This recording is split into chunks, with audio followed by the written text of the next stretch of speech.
একটা ফ্যাসিস্ট ব্যক্তিকে আমরা উৎখাত করতে পেরেছি। এটা যথেষ্ট। এটা করতে পেরেছি বলে আমি এখানে দাঁড়িয়েছি। 20 বছর আমি কথা বলতে পারি না, 20 বছর আমি এলাকা আসতে পারি না, ফলে আমি কথা বলতে এসেছি। ফলে আমাদের তরুণদেরকে আপনারা হাতটা করবেন, ছোট করবেন, জামাত ত্যাগ দিয়ে তাদেরকে আপনারা ম্লান করবেন, এটা আমরা বলতে দেব না। আপনি যদি তাদের আদর্শগত কোনো ক্ষেত্রে আপনার আপত্তি থাকে বলুন, কারণ আপনি 71 বহু আগে চলে গেছেন, 72 সাল বহু আগে চলে গেছে, কারণ আমার বয়সী না, আমরা লড়াই করেছি তখন। আর যে ছেলেটি জন্ম হয়েছে 72 সালের পরে, তাকে শিবির বলে আপনি কি বলতে চান? আপনার কি বলতে চান শিবির? এগুলো আমরা শুনতে রাজি নাই। এই গণমাধ্যমের ভূমিকা অত্যন্ত গঠনমূলক। আজকে তরুণরা দেশটাকে যেখানে এনে দিয়েছে, আমার লেখায়, আমার কথায় আপনারা শুনেছেন, আমি বলেছি একটা সাংবিধানিক প্রতিনিধিত্ব হয়েছে, আমরা কোনো বিজয় অর্জন করতে পারিনি।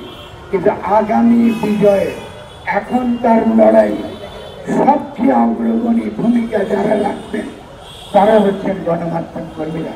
ভাইরা আমার কাছে একটু মনোযোগ দিয়ে শুনবেন, বোনেরা মনোযোগ দিয়ে শুনবেন। আপনাদের উপর তরুণদের যে আশা, তাদের যে আকাঙ্ক্ষা, তারা যেখানে এনে দিয়েছে, রাস্তার যে মোড়ে এনে আপনাদেরকে দিয়েছে, বাকি রাস্তাটুকু আমাদেরকে অগ্রসর হতে হলে আপনাদেরকে লাগবে। আপনাদেরকে ছাড়া কিন্তু আমরা অগ্রসর হতে পারবো না। আপনি খেয়াল করুন গণমাধ্যম কত গুরুত্বপূর্ণ, কারণ যে ন্যারেটিভ, যে বয়ানটা জনগণের পক্ষে, যে বয়ানটা তৈরি করবে আগামী দিনে তার নেতৃত্ব আমি বিশ্বাস করি গণমাধ্যমের তরফ থেকে যায়, এবং তারাই তরুণদের রক্ষা করবেন। তাদের বিরুদ্ধে অপপ্রচার, তাদের সম্পর্কে বিরোধ, এইসবকে বড় বড় হেডলাইন করা দয়া করে বন্ধ করেন। যে কোনো বিপদের পরে চিন্তার মতাদর্শগত তাদের কৌশল নিয়ে তর্ক বিতর্ক চলে, দয়া করে তরুণদেরকে আপনারা এভাবে হাঁটাচলা করবেন। তাদের কাছে এই বাংলাদেশের 17 কোটি মানুষ, তাদের কাছে অবশ্যই কৃতজ্ঞ, আমি অবশ্যই কৃতজ্ঞ। কিন্তু এটা একটা গণ অভ্যুত্থান, তারা একটা পর্যায়ে নিয়ে নিয়েছে, তারপরে জনগণ আপনার এটাকে নেতৃত্ব দিয়েছে। এবং সেই সময় সে লড়াই আমাদের কোনো সংগঠিত রাজনৈতিক দল ছিল না। আপনি এখন শিবিরের কথা তুলছেন, আপনারা বিএনপির কথা তুলছেন, শিবির থেকে যেতে হয়েছে নাকি? তারা কি এই লড়াইয়ে অংশগ্রহণ করে নাই? আমরা এই তরুণদের আন্দোলনের সংগ্রামের সবচেয়ে গুরুত্বপূর্ণ রণকৌশলগত দিক, যে কারণে এই গণ অভ্যুত্থান সফল হয়েছে, সেটা হলো কোনো দলের পক্ষে তরুণরা এই আন্দোলনে নেতৃত্ব দেয়। তারা যখন গণ অভ্যুত্থানে অংশগ্রহণ করেছিল, তারা কোনো দলকে প্রতিনিধিত্ব করে নাই। আপনারা গণমাধ্যমের কাছে আমি অত্যন্ত বিনয়ের সঙ্গে বলছি, যারা এইভাবে প্রচার করছেন এই গণমাধ্যমগুলোকে আমরা কিন্তু চিনি, এদেরকে আমরা চিনি। আমার ভাইয়েরা বলছেন ত্যাগের কথা বলছেন, আমি ত্যাগের কথা শুধু বলবো না, এখানে এই দেশকে আগামী দিনে গঠন করবার ক্ষেত্রে প্রত্যেকটা মতের, প্রত্যেকটা গোষ্ঠীর, বিভিন্ন দলের প্রত্যেকের ভূমিকা আছে।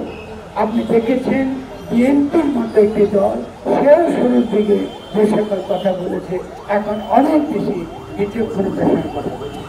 এই গণঅভ্যুত্থান হওয়ার পরে আপনারা লক্ষ্য করেছেন জামাতে ইসলামী যথেষ্ট বিচক্ষণতা করতে হবে। ফলে যারা শেখ হাসিনাকে ফিরিয়ে আনতে চান, ফ্যাসিস্ট শক্তিকে ফিরিয়ে আনতে চান, এবং সেই ফ্যাসিস্ট শক্তিকে ফিরিয়ে আনার জন্য আজকে ছাত্রদের আপনারা শিবির ত্যাগ করছেন। ভাই সাবধান হয়ে যান, সাবধান হয়ে যান। আর কিন্তু আমাদেরকে এভাবে দেশকে কিন্তু ধ্বংস করবে। আমাদের যে ছেলেটা বুক পেতে দিয়েছে সামনে এই লড়াইয়ে, সে শিবির নাম নিয়ে আসে নাই, সে কোনো দলের ত্যাগ নিয়ে আসে নাই, সে জনগণের শক্তি হয়ে, জনগণের প্রতিনিধি হয়ে এখানে। আপনি যদি জামাতের রাজনীতি নিয়ে আপনার পার্থক্য থাকে, আমার মতন পার্থক্য থাকে, আপনি আলোচনা করুন, তর্ক করুন যে জাতিবাদীর যুগ শেষ হয়ে গেছে। এখানে যে দল, যে দলের যে আদর্শ জামাত অনুসরণ করে, মৌদুদিকে যে আদর্শ অনুসরণ করে, আপনার মতো পার্থক্য থাকতে পারে, আসুন আমরা আলোচনা করি। কিন্তু আপনি উদ্দেশ্য আপনার খারাপ, আপনি কি করছেন? আপনি ছাত্রদেরকে শিবির দিয়ে আপনি পুরো গণ-অভ্যুত্থানকে আপনারা ফ্যাসিস্টরা, ইসরায়েলি এজেন্টরা, দিল্লির এজেন্টরা এটাকে কোথায় নিয়ে যেতে চাচ্ছেন। আমরা যদি আমি একান্তই আমি জনগণের বিবেক হয়ে থাকি, আপনাদের কিন্তু আমি সাবধান করে দেখি এগুলো বন্ধ করে। যদি কোনো ছাত্র গণ-অভ্যুত্থানের ক্ষেত্রে তার কোনো ভুল অবস্থান থাকে, তার কোনো কৌশলের ক্ষেত্রে আপনার যদি কোনো আপত্তি থাকে, আপনার সেটা সুনির্দিষ্টভাবে আপনারা উল্লেখ করেন। এই আন্দোলনে বিএনপি ছিল, জামাত ছিল, বাংলা ছিল, এমএলএ ছিল, ডিপ্লোমিরা ছিল, প্রত্যেকে ছিল, চরমনের ছিল, কবিরা ছিল, প্রত্যেকে আমরা একসঙ্গে ছিলাম। এই ঐক্য কাউকে দয়া করে আপনারা নষ্ট করতে দেবেন না। তার গণমাধ্যমের উপর যাকে কত বড় দায়িত্ব অর্পণ করেছি, কত বড় দায়িত্ব এসে পড়েছে, এই বয়ানগুলো তৈরির ক্ষেত্রে আপনারা ব্যক্তিগত পর্যায়ে যেমন প্রতিরোধ করবেন, ঠিক তেমনি আপনাদের সম্পাদকীয় পর্যায়েও আপনার প্রতিরোধ করবেন। কারণ আমরা পরিষ্কার বলেছি যে আমরা একজন ব্যক্তিকে, একটা ফ্যাসিস্ট ব্যক্তিকে আমরা উৎখাত করতে পেরেছি, এটা যথেষ্ট।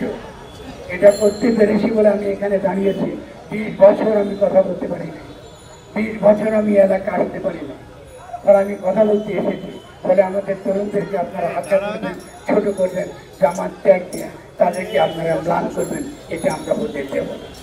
আপনি যদি তাদের আদর্শগত কোনো ক্ষেত্রে আপনার আপত্তি থাকে বলুন, কারণ আপনি 71 বহু আগে চলে গেছে, 72 সাল বহু আগে চলে গেছে, কারণ আমার বয়সী না, আমরা লড়াই করেছি তখন। আর যে ছেলেটি জন্ম হয়েছে 72 সালের পরে, তাকে শিবির বলে আপনি কি বলতে চান? আপনার কি বলতে চান শিবির? এগুলো আমরা শুনতে রাজি নই। ফলে আমাদের গণমাধ্যম ভাইদের আমরা বলছি, আপনারা দয়া করে নিজেরা স্বাধীন থাকবেন এবং এটাকে প্রতিরোধ করবেন। সরকারকে বলছি, আপনারা অবশ্যই আপনাদের একটা গণমাধ্যম নীতি এবং সম্প্রচার নীতি আপনারা ছাড় করুন। সেটা আইন হতে পারে, অধ্যাদেশ হতে পারে, সেটা অবিলম্বে আপনাদেরকে এটা খাড়া করতে হবে। দ্বিতীয়ত আমি বলবো যে যারা এই ক্ষমতা আছেন তারা মনে করবেন না এটা তাদের ব্যক্তিগত সম্পত্তি, শেখ হাসিনার মতো আপনারা যেমন তেমন করে যেখান থেকে লোক নিয়ে এসে বসিয়ে দেবেন, এটা হবে না। আপনাদেরকে সেই ক্ষেত্রে যারা যারা অভিজ্ঞ মানুষ তাদের সঙ্গে পরামর্শ করেন, হয়তো আপনার সিদ্ধান্তটা সঠিক হবে। আমরা বাংলা একাডেমির সিদ্ধান্তে আমরা যথেষ্ট পরিমাণ সন্তুষ্ট, কিন্তু আমরা শিল্পকলা একাডেমির এই সিদ্ধান্তে এখানে আমরা সন্তুষ্ট হয়নি। আর আপনি যদি বলেন যে আশিক নদী যদি বলেন যে আপনারা বাংলা একাডেমিটাকে খুশি হয়েছেন, শিল্পকলাতে খুশি হবেন, আমরা বলবো না। আসি খুশি হই নাই, কারণটা হচ্ছে আপনার উচিত ছিল সমস্ত যারা শিল্পকলার সঙ্গে জড়িত, সাংস্কৃতিক রাজনীতির সঙ্গে যারা জড়িত তাদের সঙ্গে পরামর্শ। আমরা আপনাকে বন্ধু বলে জানি, আমরা মনে করি আপনিও জনগণকে ভালোবাসেন। দয়া করে রাজনীতির হাত শক্তিশালী করবেন না। আমাদের সকলকে অনেক ধন্যবাদ। আমি আপনার সকল করার ধন্যবাদ। সবার পক্ষে আবারও 1 জানুয়ারি 2024 চেঞ্জ টিভি পা রেখেছে সুরভিত 6 বছরে। সবার প্রতি নিরন্তর শুভেচ্ছা। চেঞ্জ টিভি প্রতিষ্ঠা বার্ষিকীতে আমরা এদেরকে ধন্যবাদ জানাই। চেঞ্জ টিভিকে উত্তরোত্তর সাফল্য কামনা করি। আর সাথে সাথে আমরা বিশেষ করে এদেরকে অনুরোধ করব যেন তারা দেশের পক্ষে এবং বাংলাদেশের জনগণের পক্ষে, ইসলামের পক্ষে, হকের পক্ষে, সত্যের পক্ষে তারা যেন সুন্দর পরিবেশন করতে পারে, এই আশাবাদ ব্যক্ত করি। চেঞ্জ টিভিকে আমি তো মেলা দিন ধরে দেখছি। চেঞ্জ টিভি যতদূর সম্ভব বস্তুনিষ্ঠতার সাথে কাজ করছে এবং এই জন্য চেঞ্জ টিভির ভিউ আরও অনেক বেড়েছে, অনেক। আমি নিজে যে অনেকগুলো সভা করে মানে এখানে ইন্টারভিউ করেছি, কোনো কোনো ক্ষেত্রে আমি দেখেছি মিলিয়নের মতো হয়েছে ভিউ, মানে অন্য কোনো জায়গায় এত হয় নাই। আমি মনে করি চেঞ্জ টিভি ভালো কাজ করছে। প্রচণ্ড চাপ আছে, তার মধ্যেও চেঞ্জ টিভি যদি তাদের এই নিষ্ঠতা রাখতে পারে তাহলে এটা আরও ভালো করবে। আমি তাদের সাফল্য কামনা করি। আগামী 1 জানুয়ারি জনপ্রিয় যে online television, online media change টিভির 5 বছর পূর্তি হবে। চেঞ্জ টিভির সাথে আমার অনেক দীর্ঘ এবং পুরনো সম্পর্ক, প্রায় বলতে পারেন ঘরের সম্পর্ক। আমি এই 5 বছর পূর্তি উপলক্ষে আমি চেঞ্জ টিভিকে আমার ব্যক্তিগত পক্ষ থেকে, বিপ্লবী ওয়ার্কার্স পার্টির পক্ষ থেকে আমি আন্তরিক শুভেচ্ছা এবং আমি অভিনন্দন জানাই। আমাদের এখানে গণমাধ্যমকে বলা হয় ফোর্থ স্টেট।